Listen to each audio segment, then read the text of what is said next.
25 gadi atpakaļ, tad, kad es sāku saimniekot Sītas pēdējais palēnu pļavas, es arī tāpat domāju, ka tā ir tikai pļava, zāle un nekas vairāk.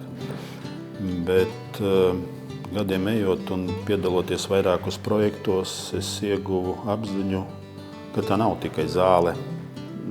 Tur slēpjas kaut kas daudz vairāk.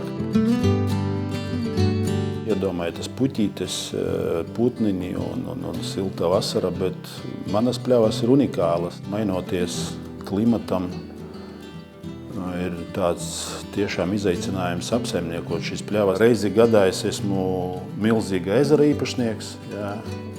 Tad, kad ir pavasarī vai vasara uznāk pēkšņi plūdi, tad es varu braukt ar laivu, vērot dabu. Bet pēc mēneša es varu likt tur ganību žogus un ganīt lopus. Un vēl pēc mēneša arī pļaut zāli. Cenšoties saglabāt bioloģisko daudzveidību un šo dabas liegumu, mēs iegūstam sienu, kas jau nav īsti, nevar saukt viņu par sienu. Viņš ir mazvērtīga biomasa, es tā viņu nosauktu. Lopi viņu nelabprāt ēt. Atkal pakaišos milzīgas kaudzes, kūts mēsli veidojas, kā nāk piesārņojums.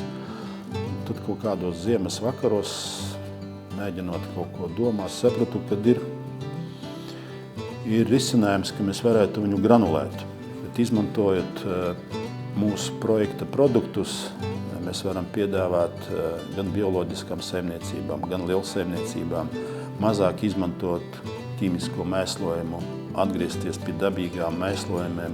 Mēs saglabājam bioloģisko daudzveidību savas pļavās, izņemam to zāli, pārstrādājam, pievienojam klāt mikroorganismam un atgriežam teritorijās, kuras ir degradējusies, un atgriežam dzīvību tajā augsnē.